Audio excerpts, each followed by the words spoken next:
Welcome back to Houston Live. Classic rock lovers rejoice. You will be able to listen to songs from David Bowie, Elton John, U2, and more at a one-of-a-kind festival happening next weekend. And it's all happening to help support adults with autism. Here with details is Donna Zimmerer with Nonpareil Houston, and Kyle Cousins, a student at this organization who will be performing with his band, Queen Legacy. We saw you rock out a little bit earlier before the break. He says the mustache is real. All right, Kyle. 100%. 100%. So Queen Legacy, I take it inspired by Queen. You're a big Queen music fan. Absolutely, yes. Queen is my absolute favorite band, and you know, it's nice. It's a nice thing for Houston to actually have a tribute to what I consider to be one of the greatest rock bands ever, and for me especially to pay tribute to the late great one-of-a-kind Freddie Mercury. May he rest in peace. I mean, that's, you know, I'm a huge Queen fan, and that's largely what I do. You emulate Freddie Mercury Totally. so well, it's uncanny. And I'm sure many viewers are disappointed that you put your blue shirt back on. That was a great wardrobe change. All right, Donna, let's chat about Nonpareil and this organization. So the music festival, which is coming up April 1st, and you can see Kyle on stage and a bunch of other very talented performers. What's the mission of this organization? So we're a nonprofit organization, and we work with adults with autism and train them in a couple of really key areas to help them build better futures. One of those is in the technology area, which is their strength. That's their love, their passion. And so they learn specialization skills in things such as IT support, programming, digital art, as well as level design. And then the other key piece that we have to this is that we offer a whole series of what you and I call soft skills training. And that's what helps them maintain the jobs and just to become confident individuals throughout their lives. Fantastic. All right, Kyle, so I take it that being lead singer of Queen Legacy isn't your full-time job, or is it? What are some of the other things that you're working on? Queen Legacy is definitely one of them. I also, you know, as you can tell, I'm actually part of the Nonpareil Institute.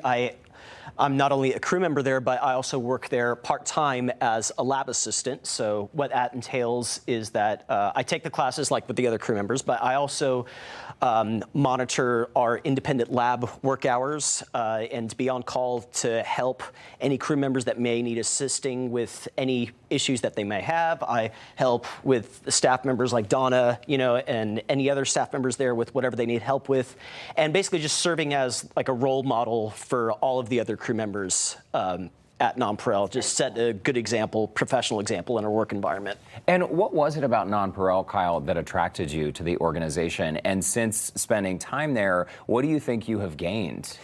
Well, I've gained so much from there. The fact that they were able to teach us like the technical skills of like, you know, how to create video games, you know, and, you know, which I'm a huge video game lover. Like working with programs like the Unreal Engine, Blender, Twinmotion, and I'm on the level design track. So not only, and I've been on quite a few game projects, for video games, but I've also done visual architectural pieces using video game technology to use as potential showcase pieces for different events. And also the soft skill, you know, core classes and production meetings that we have, you know, have definitely opened my mind up to, you know, how I can apply, you know, what I learned there into potential, you know, workforce prospects.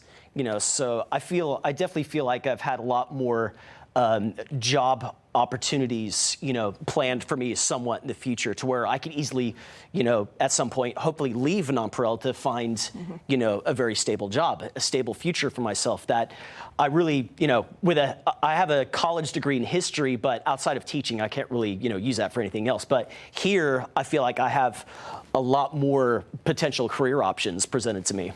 To Kyle's point, Donna, 75% of your students that complete the program found a job or continued on to higher education. Tell us a little bit about that transition for some of your students. So some of them come for a little bit shorter period of time. If college is one of their dreams, this can just be sort of a bridge or a step between high school and getting them ready for that independent journey. Some of our students come and they want the full training in a specialization area, and some of our areas do lead to certifications, and they gain their work experience. And we also have a new program called Power Sourcing, which is our outsourcing initiative, where sometimes we have companies that come come in and they'll hire our students while they're still taking the classes, and they give them contract work, which gives them that real world experience of dealing with customers, but yet still being able to receive our coaching, so that again, we're building that bridge for them so that they can be successful when they do leave to seek employment outside of non-Paral. Right. I'm so glad you both are here and we're talking about this, because I feel like oftentimes when autism is discussed, we're focusing on younger people, elementary school age people, and adults with autism. There are barriers out there to the workplace, to finding higher education. And so Kyle, for you, not only to have learned these new skills, but it seems like you are very invested in the organization and the success of the other students. Absolutely, yeah. I mean, that's, you know, I not only want to succeed for myself, but I mean, I really do, you know, like Donna, you know, as well. I want, you know, the other crew members, you know, and lab assistants there to, you know, have bright futures ahead of them, for them as well.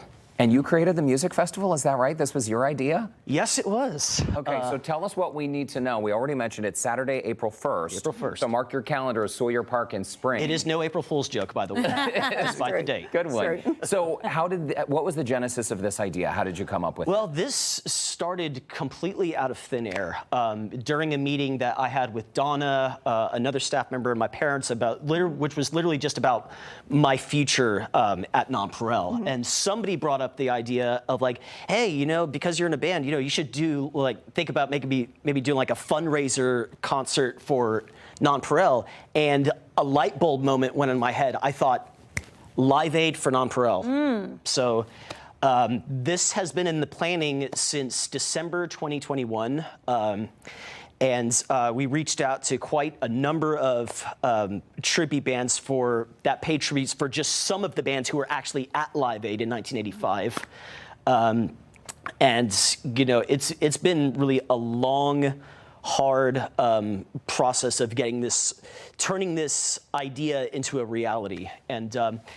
And basically, my genesis for starting this was like when COVID first hit non-Paral in March of 2020. I mean, we took a huge financial hit. You know, we had to cut back on so many things that, you know, we did in the past. And fortunately now we're just out of the worst of it. But I feel like, you know, this benefit is basically my way of giving back to an organization that just gave so much to me and other adults on the spectrum. You know, perfectly so. No, regardless of whether we make $1 million from this or $1 or $100, just any amount can go a long way to help us. Very, very I was going to say, nice. Kyle, I have to ask you, what's your favorite Queen song to perform? Bohemian Rhapsody. Okay, great. Good I felt like answer. I would have just killed myself if I didn't ask him that. I Donna love it. Zimmerer, Kyle Cousins, thank you so much for stopping by. Saturday, April 1st, Sawyer Park in Spring. Gates open at 5 p.m. and tickets start at just $25. Thanks, guys. And for Thank you. tickets and information, you can visit HoustonLife.tv and look for the link